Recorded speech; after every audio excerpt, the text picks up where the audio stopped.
Hi, I'm Michelle, the head witch in charge at Holisticism, and I'm going to show you how to become a prolific content creator, even if you don't think that you have good work ethic or you feel like you work slow. It's going to be fun. Are you ready? I'm ready. Let's do it. So, first and most important thing that you need to know about me is that I have a squiggly brain, which means I have ADHD. I'm also a Pisces sun, Cancer rising, Scorpio moon in astrology, and I'm a projector in human design. What does that mean? Well, it basically just means that I'm tired all the time. Just kidding. It means that I'm kind of lazy, honestly. I like to work quickly and I like to work for a short period of time. I don't like working for long, crazy hours. And as a content creator and someone who is making content all day long, not just on all of my platforms, but via email and also in courses and memberships that I have running that are not open to the public, I know that my job relies on my ability to make content. And as someone with ADHD, as someone who's squiggly brained, as someone who's really intuitive and creative, of course, but also means I have a fickle creative process, I really need to make a system that would work for me so I could consistently make content without burning myself out and without it taking so much time. Because I found as a content creator, working in tech and making content in editorial that I often felt like this, right? Like this. I felt like I had all this information coming into my brain and it instead of it like being something good, it'd make my brain explode. And if you're a content creator, I'm sure you've been familiar with this concept or you've experienced this yourself where you feel like you're just making content all day long, like you're constantly online, you're constantly scrolling and typing and making things, and half the time the stuff that you make isn't even that good. And it kind of feels like a waste of your energy, right? So if you're in that position, it can honestly, like it's very frustrating. At least it was for me. And it feels really overwhelming. It can also feel like, gosh, this is my job. And if I don't keep up with it, if I'm not inspired, like how am I going to be able to do this? And that feeling of like, I know myself, especially those of us who have squiggly brains, we know that when we're not motivated, we tend to drop things, right? We're maybe not consistent. And if you are someone who's maybe like me, where consistency has been hard for you in the past, you might not even start something because you're worried about being consistent. You might not even start that Instagram, channel or that YouTube, or you might not start recording that podcast because you're like, yeah, but I'm never going to be able to stick with it. I just know who I am. And the truth is, you can totally change. And probably you're not just a flaky person. Probably you don't have a system that works for you. And when you do have a system that works for you, it makes it so much easier to stay consistent. And that's what I found over the last 5 years running my own company, but also before that when I worked in editorial and in startups. And my job really relied on my ability to put content into the world. If I didn't, I wouldn't get paid. So the way that this works for me and my brain as someone with ADHD who's very intuitive and very creative, first things first. You gotta figure out your research. We are constantly doing research all the time. Like when we're scrolling through Instagram, in a way, that's research. It's ambient research, right? Yes, sometimes it's to distract ourselves, but often we're seeing things, we're learning, and we're like metabolizing what we're understanding. But most of the time when we're doing ambient research, we're not saving that information for later so that we can access it. Or when we do save it, it's not somewhere where we can easily come back to it or find it when we want to reference it in the future. So we need to figure out a place to store all of our information and all of our research. And once we do that, we can really start ideating and thinking on the things that we're researching or that are in our sort of library or in our brain, and come up with further concepts. And this is really where you get tons of ideas for making content. Because if you are looking at the world around you, clocking information that's useful or interesting, when it comes time to finally sit down and write that blog post, you're going to have a list of things to write about, or at least a list of things to jump off from. And really, that's the most important thing that you need. Don't write from a blank page. Because once you have some sort of stimulus in front of you, then your wheels are going to start turning. I mean, hello, you're a squiggly brain person. You're an ADHD person. Your brain works so fast. Or even if you're not ADHD, you probably are the type of person who, once you get some inputs, you're ready to go. And when you do that, you can make content that's really valuable, that people love, that's fun for you. So that's what we're going to talk about today, and that's what I'm going to go through with you in the next couple of slides. So this is my ecosystem inside of Notion. If you aren't already familiar with Notion, it's an awesome tool that you can use for free that is pretty much a lifesaver. My entire life and business is inside of Notion, so cross your fingers it never goes down. And it's really helped my ADHD brain get more organized and help me build a system for myself. So inside of my ecosystem, I think of this as my universe, right? And there's everything that I'm focusing on in my life inside of this ecosystem. So my relationship, my studies, my spirituality, my home, my work, etc. So if we were to click into this work area, I kind of think of this in my universe as like a planet, right? Or in my ecosystem, this is an area of my garden. You can see everything that pertains to work, all of my projects inside of holisticism, but then everything inside of my second brain, which we're going to get to in a second. And all of these different areas of my life, there are projects underneath them. And these projects are things that are either active or they're ongoing or they're idle or I've already completed them. And one of the beautiful things that we're talking about today is basically how we take everything that we're researching all day long and we apply it to our lives. And when we have something like projects like we have here, when we have an area where we've stored information, reference information, we can take that information that perhaps I saw a really great tutorial on YouTube on how to make my own bookshelves, right? So I save that to my reference library. And then when I'm ready to make that DIY project of, oh yeah, I want to make that shelf for my bathroom or for my closet, then I can go and search for it inside of my Notion. I can go search for that reference so that when I'm ready to take on this project, amazing, I'm already good to go. Like I don't need to do anything else, right? I'm ready to take on these projects without skipping a beat. And not only is having a reference point I call a second brain, which I borrowed from Tiago Forte, who teaches a whole course on second brains, not only does that make my creation process, my project so much easier to follow through with, but it also will inspire a lot of my projects. It'll help me as an ADHD person when I save reference material, when I save things that inspire me, instead of just putting it off and forgetting about it and being like, oh, I'm such a flaky person, I can save it somewhere and say, hey, when I'm ready to tackle that, I can. And I know what to do next. And I don't have to waste so much time trying to figure out whatever that project is going to entail. So if you have ADHD, if you feel that maybe you're kind of a flaky person, I would actually ask you, are you? Is it perhaps that you just have learned not to trust yourself and not to trust your brain and your memory? Because maybe you have quite a bad memory as someone with ADHD. And instead, what you need to do is create a system for yourself so that you can thrive. That was what I found. I'm not stupid. I'm not flaky. I do have a bad memory, but when I use my reference library, my second brain, I store information that's important to me, I'm so much more likely to follow through. And when it comes to creating content, it's much easier for me. So this is my second brain dashboard, and this makes sense to me, but it probably won't make sense to you. So I'm going to pop into my full second brain. A dashboard is really just a place where, for me, because I have ADHD and object impermanence is a really big problem for people with ADHD. Out of sight, out of mind. When things are tucked away into files, it's really hard for me to remember that they exist. So I like to see things on my dashboard with a limited view of kind of what's inside each page inside of my Notion. But let's open up my second brain, which I've got here. And I'm going to close this sidebar so we can get a little bit more spaciousness here. And inside of my second brain, you can see a couple of things. First, the article or the headline or the name of the book. Then the tags it's related to, the subcategory it falls under, the date it's created, and that's it. That's what's in the second brain library.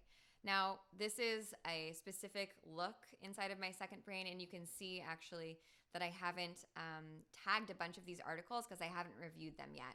And, inside of Notion, you can actually edit how many properties you see in the view of your database. And so I don't have right now my reviewed open, but I have a property called reviewed, and it allows me to know when I've reviewed something. So I've reviewed these articles, but I haven't reviewed a bunch of these articles yet. And so when I have some downtime, which I usually do on the weekend, I'll review these articles, tag them, annotate them, all that good stuff. But let's pop open one of the articles that I've saved. Now, I use Save to Notion, which I'll show you in just a second.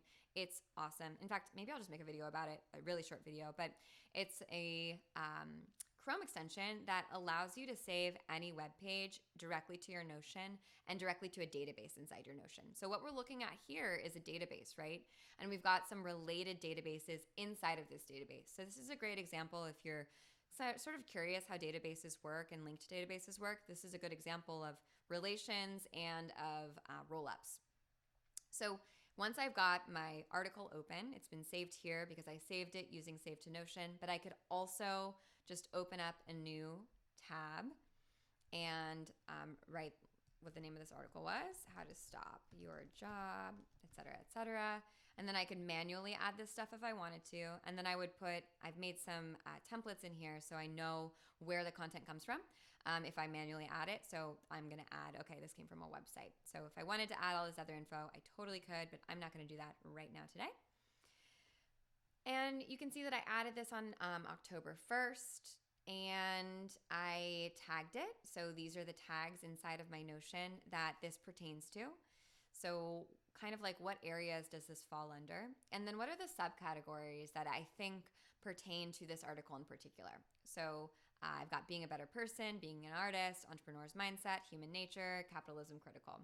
And then finally, I've got the URL here so I can go look at it. Because I used Save to Notion to save this, I was able to highlight inside of the web page the things that I liked, and it pulled in those highlights. And it also, Save to Notion, pulled in the entire article. So I actually find it much easier to read inside of Notion than I do on my web browser.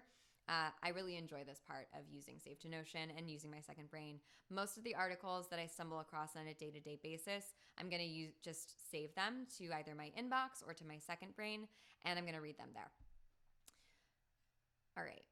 So now that we kind of have gone through second brain and you've been able to look at it, you can see that there are a bunch of things that I haven't read yet, that I haven't highlighted yet. And what I'll do is I'll go in and I'll go through these and I'll see if they're good, if I want to continue to use them, or if they're not something that I want to reference in the future. And here's really the kicker. For so many of us, we are knowledge sluts. We want to take in so much information. We want to be able to reference it in the future, but we're not as conscientious about editing down that content. We think, well, everything's important. Everything's valuable. It's like that meme where you highlight the whole book because everything's important, right? But the truth is, a lot of the things that we save, we actually never reference again. And that might be because they're just not valuable anymore. It might be because we haven't built in review time for ourselves to review things, which really helps with our long-term memory. If we're able to go back and review our notes or review what we've been thinking about. It also could be because a lot of the time we'll save something that's interesting, or we'll take the time in our workday to read something that we think is interesting, but it's not actually a good piece of content. Gosh, this used to happen to me all the time. I would get so off my work schedule because I'd find something on New York Times and I'd want to read it, or it would pop up on my email and I'd go and I'd open it and I'd open 15 different tabs of stories that I wanted to read. I'd read through all of them. It would take me, an hour, but none of that content was actually that valuable to me in the long run. So the cool thing about your second brain is that you're able to save your valuable content to reference it later. Oh my gosh, before I started my second brain, I used to save bookmarks on my Chrome.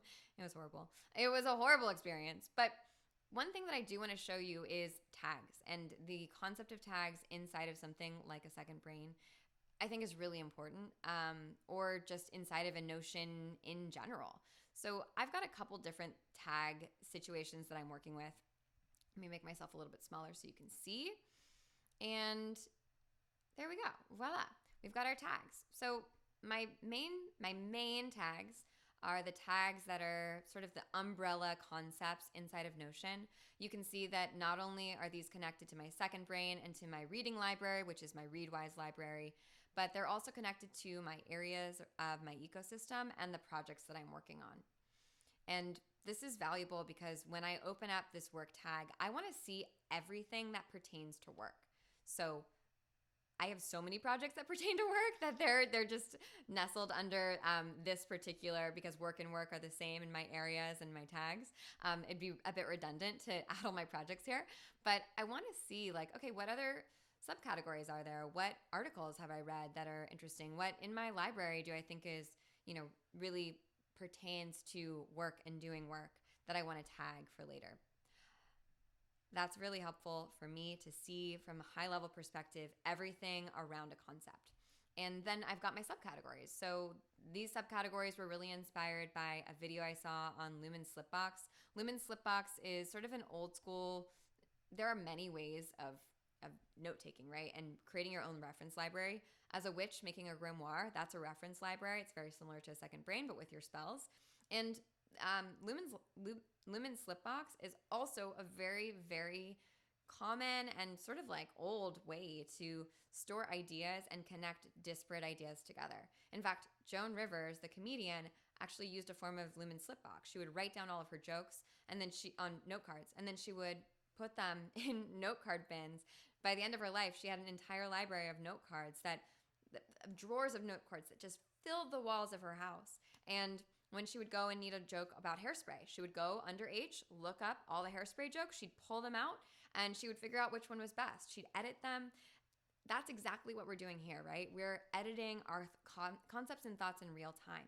And so when we are able to sort of use that Luhmann's Slipbox version of creating a subcategory under a concept or category that we already are familiar with, perhaps something like capitalism critical under business, then we're able to start making connections that we might not have been able to make if we weren't referencing this information, if we weren't tagging it, if we weren't saying, hey, how does this work in the grand scheme? What does this pertain to when it comes to what I'm working on or what I'm thinking about? And when you're able to create a library of your own where you're filing away your own subcategories, not mine, not somebody else's, but subcategories that make sense to you, over time, you build up a language, you build up ideas, concepts, frameworks that are uniquely yours. And that's where your content comes from. Your content comes from all the information you've been taking in on a day-to-day basis and how you metabolize it, how you think of it, and how you geniusly bring it all together for yourself. So how does this work as a creator, as someone who makes content all the time? What would I do? How would I use my second brain in a valuable way to make more content? Well, the first thing that I do is I pop over to my actual place where I make my content, which is our content dashboard at Holisticism. And I would check out, okay, what is it that I need to make this week? So let's say that I need to make I need to write a podcast email. I write the podcast email and it goes out every Wednesday. I've already got some templates inside of my content dashboard here. And if you want access to this dashboard, we actually give everyone a copy of it inside of our class, Notion for Magical Baddies, Digital Alters, and Social Media Systems. But it's a story for another day. So once I open up that template, I've got some notes for myself in here because I just like to be reminded as a copywriter of like, right, what's my framework? What's my structure for how I'm going to be writing? And let's say that this email is going to be about death and dying, and it's with one of my teachers, actually. I know right off the top of my head who's a death doula. So I'm going to introduce the concept of the podcast and my guest, of course, but usually I want to write a hook for my episode and for my email that makes it like more interesting for the people who are going to read it, because emails are boring. So I want to make it more fun. And I found that the best hooks, I've got some examples here because I love writing a good hook. A hook should be unexpected. It should take your reader out of their comfort zone. It should set up conflict, and it should open with more questions than it answers. It's like, what? It's almost like clickbait. So I want to come up with a good story. I find that when I use personal stories or ideas, that really helps me get going on a great hook. And that can, from there, I can introduce the concept or what I'm studying or whatever I'll somehow connect it in an interesting way. I get so many emails from people, not to toot my own horn, but this format works really well because I get emails every week saying, you're an amazing writer, and your emails are the only emails I read. I'm not really an amazing writer. I'm a good writer, but most people, when they write emails, they don't think about a hook. They don't think about what's interesting, and that's how you keep people engaged. You surprise them. That's what's charming. But that's a story for another day. We'll talk about copywriting at another point. So I would hop into my second brain and I would just start to search. I told you already that I've got a library. This is my Readwise library. So every book that I read on Kindle gets pulled in here. So these are the books that I'm currently reading, but I've got a lot in here. So I would maybe search my library for like death and see what happens. I have so many books on death, so I'm not sure why they're not coming up. Let's see, die. All right, so Die Wise comes up. I know that's a book. Oh, it's because I'm I've got this filter on. So if I were to take this filter off, it would show you every book that I've read. But right now, currently, I'm reading this book called Die Wise. So maybe I want to pop in and see what I've highlighted, see what my notes are, and see if there's anything that's jogging my memory or inspiring me that can get me to, I don't know, like can jog an interesting idea. So I like this. You need witnesses for wonder. Some things in life are too hard to see by yourself because they take up the whole sky or because they happen every day. And that comment alone reminds me of the magic in the mundane. It also reminds me of some things in life are too hard to see by yourself because they take up the whole sky. That reminds me of shadow work. That reminds me of when you meet someone who reflects back to you everything that you love because they see in you what you can't see in yourself. And that makes me think of what a death doula is here to do, right? Death doulas are people who reflect back the divinity of the human experience and of the dying experience, and they hold space for our humanity as grieving people or as people who are dying as we enter a threshold moment. So immediately I've got some ideas for, okay, how do I want to start this email? Maybe I want to talk about when someone really sees you or when someone really reflects back to you something that's important. Or maybe I want to talk about shadow work and how death and shadow work are really similar. So all of a sudden my wheels are spinning in my head, and then I could maybe jump into my second brain and I could just see if there's anything else that comes up, maybe around shadow work. Let's just see. I think I have more books on shadow. Okay, yeah. Ritual for the Golden Hour Shadows, the Golden Hour Shadows. This is something that I was reading. Okay, cool. Oh, cool. Yeah, this is a ritual guide that I downloaded from someone really cool who is a Jungian analyst. So maybe I want to read through this and be like, okay, what's going on here? Is there anything interesting that I can pull from this to inspire what I've written or what I'm going to write? And then from there, I'll go and I'll give myself, probably 10 minutes to write this email. Let's see if I can navigate back to it. Probably not in one fell swoop. That'd be too many backclicks. But let's see. I've got this email up. And I would just make my notes directly in here. So I don't need to use Google Docs. I don't need to use something else. I would start writing, hi, TK, shadow work, blah, blah, blah, right? And I would write the rest of my email, and then I would have it here. So the cool thing about Notion, and especially things that are connected inside of Notion, is that if you're working with a team, it's very easy for everyone to see your content and what you're working on and connect it back to, where you came up with that or where the original thought is. So after that, I would go ahead and I'd hit publish on this email, and instead of it taking me hours and hours and hours, or instead of it being really boring, I've made something that I'm really proud of, that's interesting, and that also, is fun for me to make. And honestly, that's kind of the point of all this stuff. So I hope this was useful to you and that you got something out of it. I definitely want to give you a free template so that you can start playing around with building a second brain yourself, or you can just play with your content creation process. Now that you've seen how my second brain works, I would recommend you making your own second brain. I think that's the best place to start. But I'll also give you access to our content creation station dashboard. This is an awesome dashboard for anyone who's a content creator. It's free, so you can grab it in the notes below. And it's a really good example of how to use linked databases and how to use relations inside of Notion so that you're seeing how all of your concepts connect, kind of like how I showed you tags. And if you loved this and you want to know a little bit more about, how to work with your intuitive, creative, genius, wonderful, squiggly brain, I'm teaching Notion for Magical Baddies like really soon, in 2 weeks. So if you want to get on the wait list, get on the wait list below. We made it specifically for people with ADHD who struggle with systems that are just not built for us. Most systems, if you have ADHD, are not made for your brain, and it doesn't have to be so painful, right? It can be a little bit easier for us. We can do things. We can build businesses. We can be consistent. We can remember our friends' birthdays if we've got systems that we build ourselves. And I love building those systems inside of Notion, and I love teaching you how to do it. Notion for Magical Baddies is made for people with ADHD because we work through it really fast. So the course is 2 weeks. It's live, and there are 4 sessions. It's very, very fun.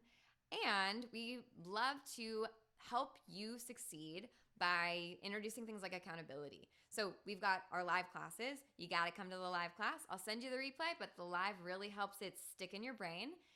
And we pay you at the end of class. If you turn in your homework, you get $100 back. I mean, hello, if I had this in school, I would have been a I was already a 4.7 GPA student, but I would have had way less anxiety. So we reward you for getting your work done, and it's just really fun.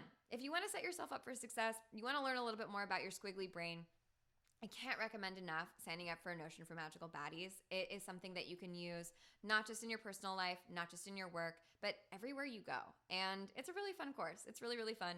How many times can I say that it's fun? If you want to get on the wait list, because we have limited capacity, because this class is live and we need to keep our class small so that we can give attention to everyone who needs it, then get on the wait list below. We're going to open up the doors on Monday the 20th? Monday the 19th? Not quite sure. We're opening up the doors on Monday, and they're only open for a week, and then class starts on October 26th, and it goes for 2 weeks.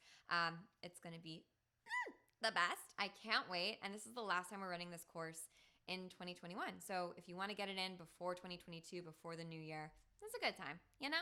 And if you don't, if you're like, I don't know if I'm ready for that, that's totally fine too.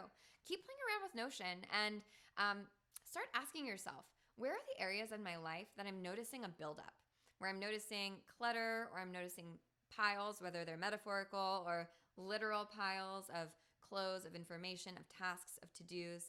And is there a way that I can make a better system around that? Because that's usually a really good indicator that your systems are fucked up and that they need some help. All right, that's all I have for you today. I hope that you enjoyed this. Let me know what your questions are below, and I will see you on the internet. Bye.